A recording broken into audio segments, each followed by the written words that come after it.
Quiet, please. Quiet, please.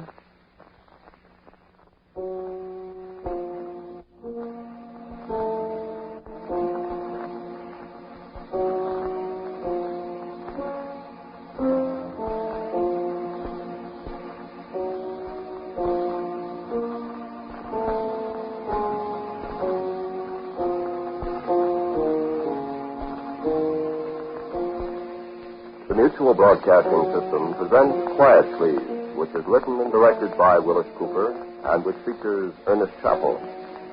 Quiet Please for tonight is called As Long as I Live.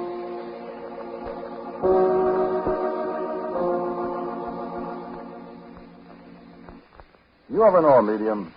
I mean, that produces ghosts and spirit voyages, does table rapping and stuff. Yeah, I was married to one. Sure, it's phony. Most of them are phony. Some of them ain't. Some of them are legit. I hear. You got a minute? Let me tell you, huh? Me? No, I'm not going anyplace for a while. Time, I got lots of. You go for this stuff? You don't, huh? Don't believe in it? Yeah, that's what they all say. Never had your fortune told, huh? Never had your hand read, the palmistry, at the carnival, amusement park, anything like that? I thought so. Sure, everybody's made one pass at least of supernatural stuff, a cult. Sure, even when you read the fortune on the card that comes out of the penny weighing machine, you're on the edges of it. Human nature, that's all. Human nature. And it pays off right well when you're in the business. I know. Listen, it's good money, the psychic business, but stay out of it. It's not all phony. Yes, Georgie was here. But Georgie ain't. Georgie. My wife, the medium. We had this old house in Chicago out on the west side, Georgie and me and Uncle Lars. I never knew a good deal about Uncle Lars, except he was born in 1845, which would make him 97 years old. He was my father's great uncle. He was a kind of recluse when I was a kid. Tall, skinny old Swede, lived all alone in a little brown painted house on Margaret Street. Never went out without a shawl around his head. But he always kind of liked me, even when I was a little bitty kid. Had my first drink at Uncle Lars' house, Swedish punch. Man, then drug at Christmas time, hot and full of raisins and nuts and spices. Quite a thing, drug, especially for a 10-year-old brat. Well, Georgie and I had quite a discussion about Uncle Lars when he got the letter saying he was coming to live with us. Well, you're going to have to look after him, Jim. He had enough picking up after you, let alone an old man that probably hasn't got all his buttons. Oh, he's got good stance. He's only 97. He comes from Dalarna, where they live to be 1,000,000 years old and dry up and blow away. You got any money? Yeah, must have. Couldn't he go to an old folks' home or something? And leave the dough to the old folks? You crazy? Wonder how much he's got it. Oh, darn it, I'm sorry. That was a terrible thing to say. Poor old guy all alone. Sure. He was nice to me when I was a kid. And he won't cost much to keep. He says he'll pay us to. Oh? Just like him. You like him, Georgie. Ever been married or anything? Well, there's a kind of mystery, No? There was a cousin Flora. I don't know who she was, but there was some kind of story about this cousin Flora back in Sweden. She came over to this country. They were going to be married, but she died in the Chicago fire in 1871. And he kept house all by himself all those years. Yeah, I suppose. Maybe he's forgotten her, though. Long time ago, I guess. No, he hasn't forgotten her. I don't think he has. I remember when I was a kid, he used to have a big carved Swedish chest. An oak chest, I guess. Yeah, I guess so. It was all full of old-fashioned clothes. I got into it one afternoon at his house while he was asleep. Funny clothes. I remember a purple velvet dress. Was she pretty? I don't know. Never saw any pictures of it. Didn't you ever ask him about it? Nobody ever mentioned it to him. I remember my dad said something about it once. The old man ordered him right out of the house. Poor old guy. Well, we'll make his last years comfortable, Jim. That's my baby. You're a good kid, Georgie.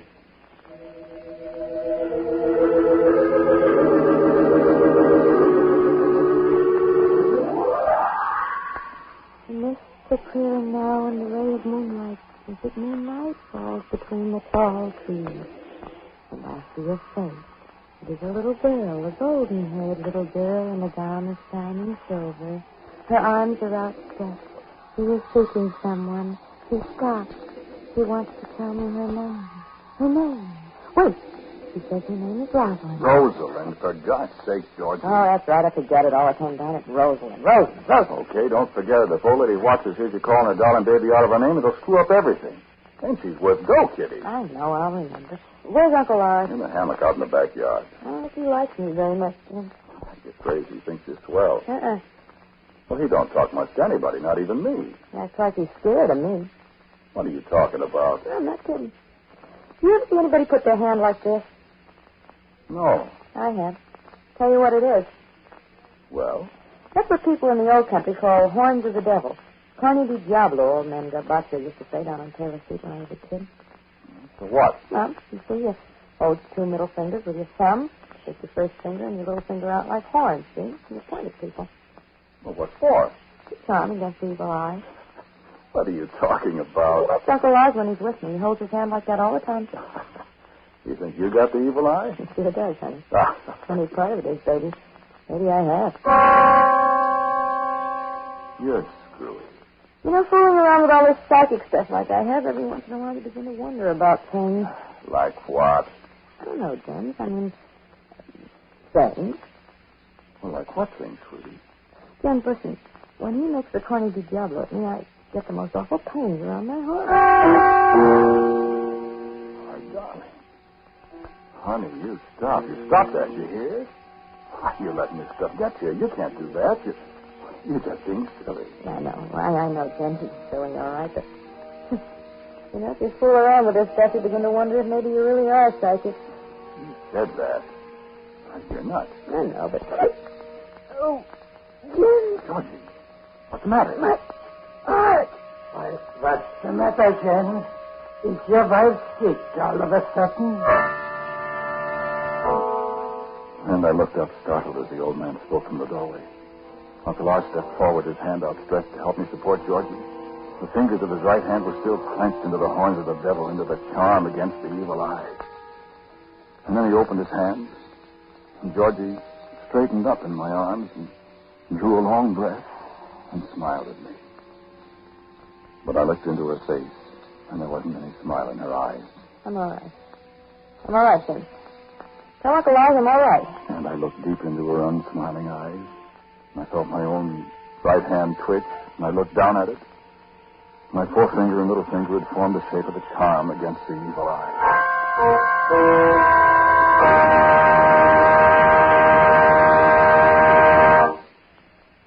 I lay awake a long time that night.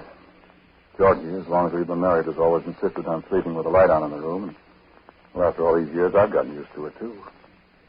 But she had a most disconcerting, is that the word? Disconcerting way of sleeping.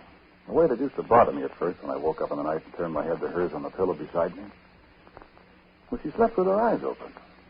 No, don't be silly. Not wide open, but not quite closed. Georgie was a very good-looking woman, mind you, but asleep, with her eyelids not quite meeting and just a little of the pupil showing. She seemed to be staring. Or like... I don't want to tell you what it looks like if you've never seen it. Oh, yes, she'd be sound asleep, sure. We used to laugh about it. So I got used to it. She said lots of people sleep that way. I don't know. I got so it didn't bother me anymore, like I said, but... well, this time... I'd shut my eyes, and I'd have to open them again. And there'd be that glitter between her eyelids and the light of the lamp. Like... I don't know why I did it. It sounds foolish, but... well, I made the Carne di Diablo at her. And she stopped breathing. And I thought I'd never get my fingers apart. They were cramped, stiff, unwilling. But in a couple of seconds, I guess, I managed to pry them apart. And Georgie started breathing again, and she smiled and turned her face away from me. And for a long time, I lay there listening to her soft, even breathing beside me and saying over and over to myself, Georgie, I love you. And believe me, I did love her. But a thought came crawling in from the back of my mind, and it took hold of my brain. The first thing I knew, I was in those dreadful minutes between being awake and falling asleep, and I thought, Georgie, I love you. And I can kill you whenever I want to. And at last I fell asleep. And I dreamed about a woman in an old-fashioned purple velvet dress. A woman who laughed in a strange way. And I could never see her face. Only the purple velvet dress.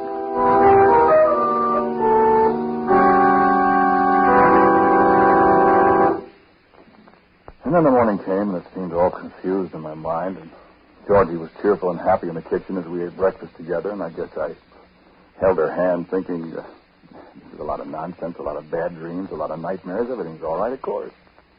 And it was really quite pleasant, just the two of us. And it was that way for a week, maybe.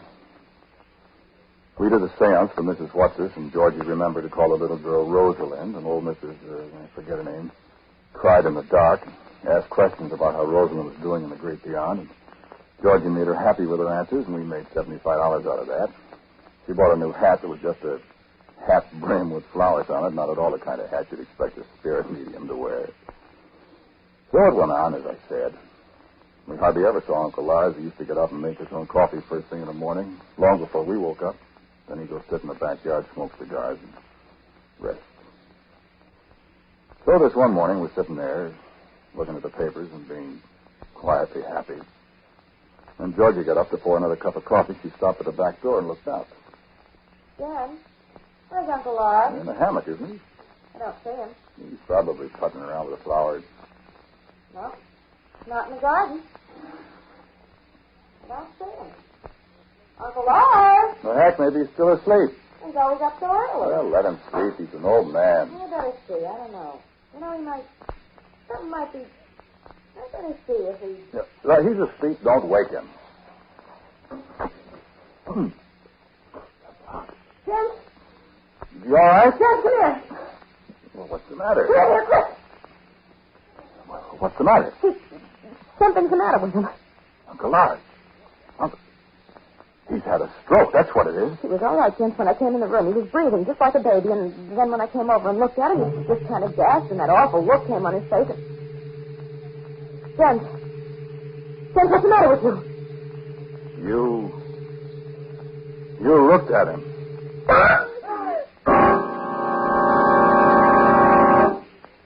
All right, he was 97 years old. He was entitled to a stroke. How do I know she did it? How do I know anything? How do I know when I pointed my finger at her that night she stopped breathing? All I can do is tell you what happened. No, he wasn't dead. We took him to the hospital, and he was there a long time. The doctors told me it was perfectly natural. A stroke. He'd be all right for a while, they said, then he'd have another, and that'd be that.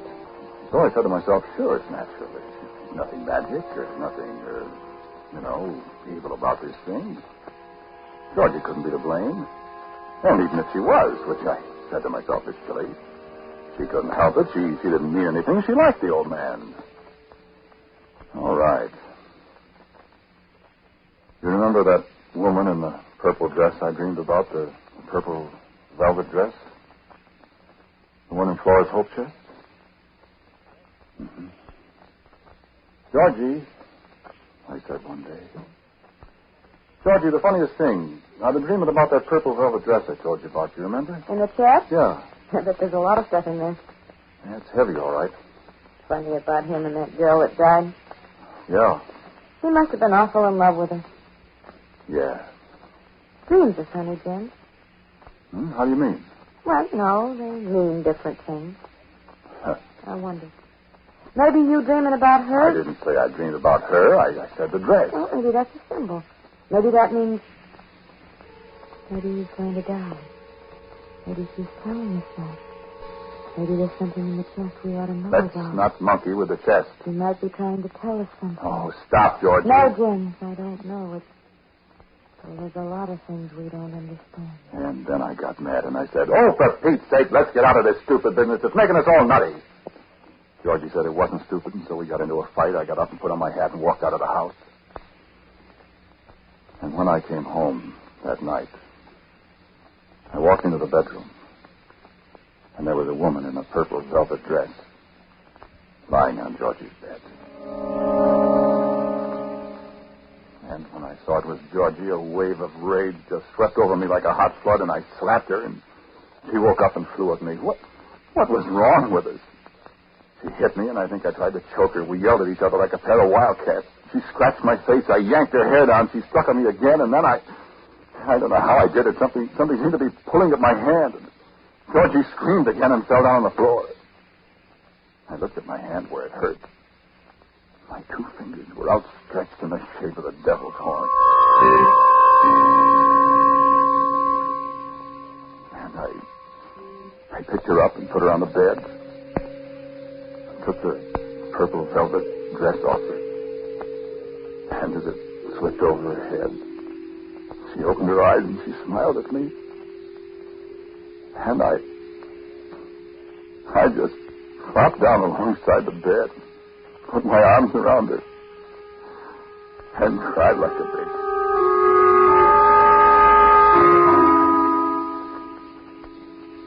And then a few nights later, we brought Uncle Lars home from the hospital.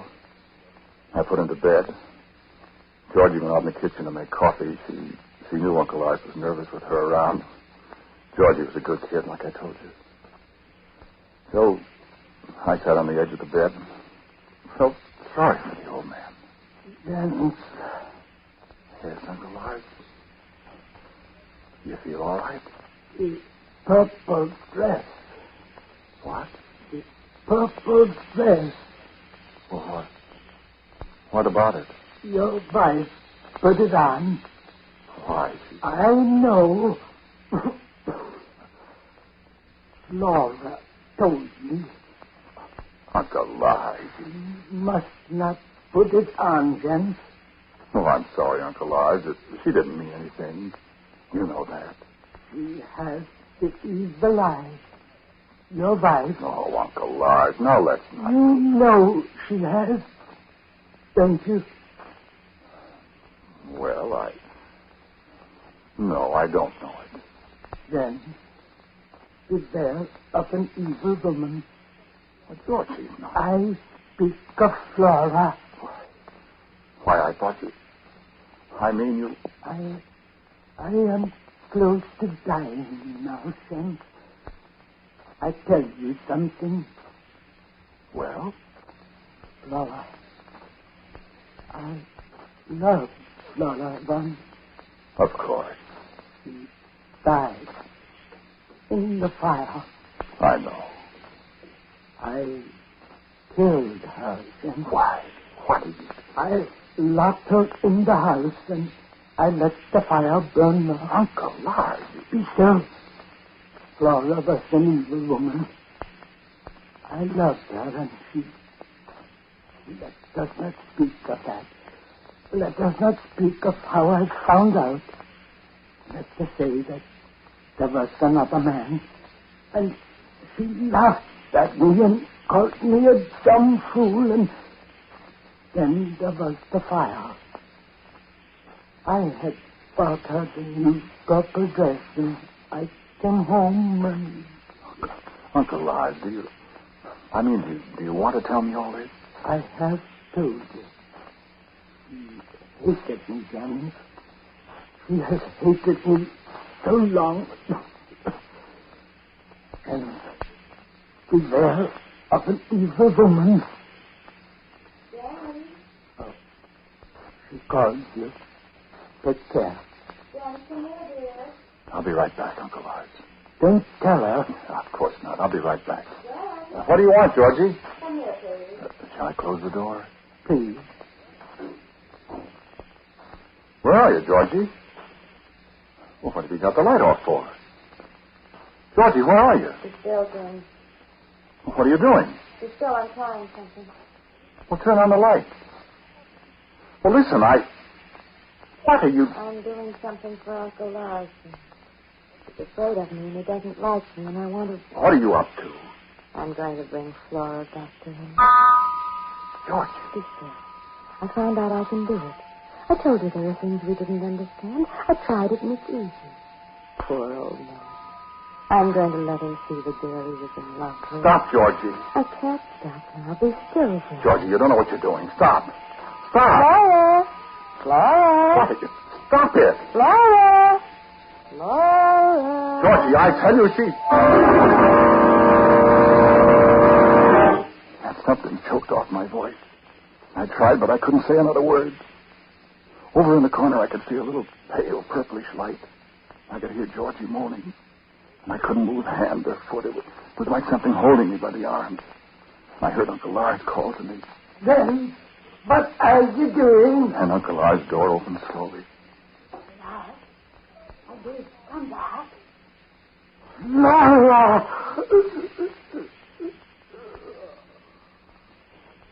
And I felt something release my arms then. I reached for the light switch, and suddenly the room was bright again. Georgie was huddled in a chair across the room, her eyelids nearly closed, and the bare light glittered between them. And she was breathing heavily. But at the open door beside me there stood a tall woman in a purple velvet dress. And I heard her laugh.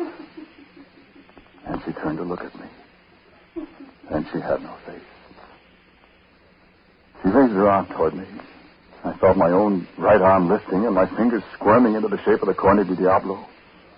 Into the charm against my wife who had only tried to be charitable to an old man and who had brought his death upon him. And so I brought my wife's death upon her too. In that old house. But Georgie struggled to her feet, took 2 steps toward my outstretched fingers and said, "Thanks, darling." Very clearly. And fell. And I felt something soft clinging against me. I dropped my eyes and there was the purple dress slowly sinking empty to the floor at my feet.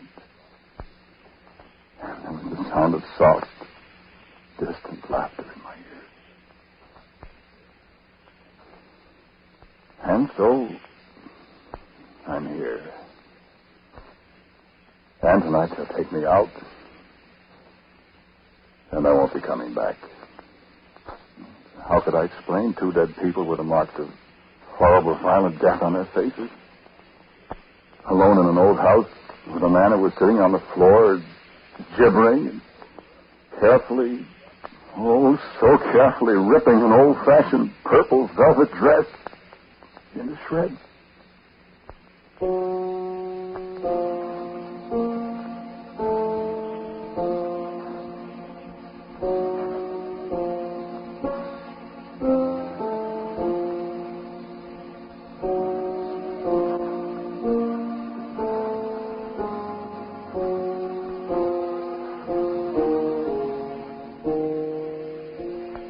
Your Quiet Please story tonight was called As Long as I Live. It was written and directed by Willis Cooper. The man who spoke to you was Ernest Chappell. And Alice Reinhardt played Georgie. Uncle Lars was Bruno Wick. And Lotta Stavitsky was Flora. As usual, music for Quiet Please is played by Albert Berman. Now, about next week, here is Willis Cooper.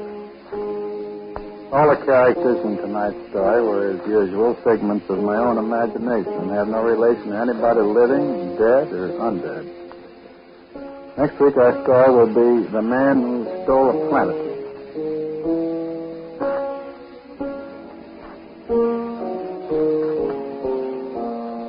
And so, until next week at the same time, I am quietly yours, Ernest Chappell.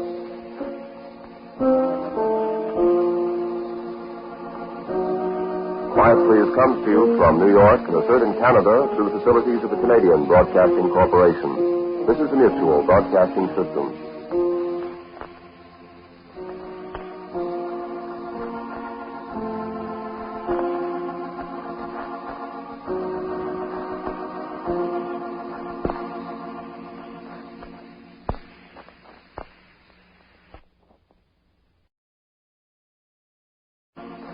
Spooky Ventures is the home for spooky content and spooky merchandise on the web. Check it out today at spookyventures.com. And remember, always keep it spooky.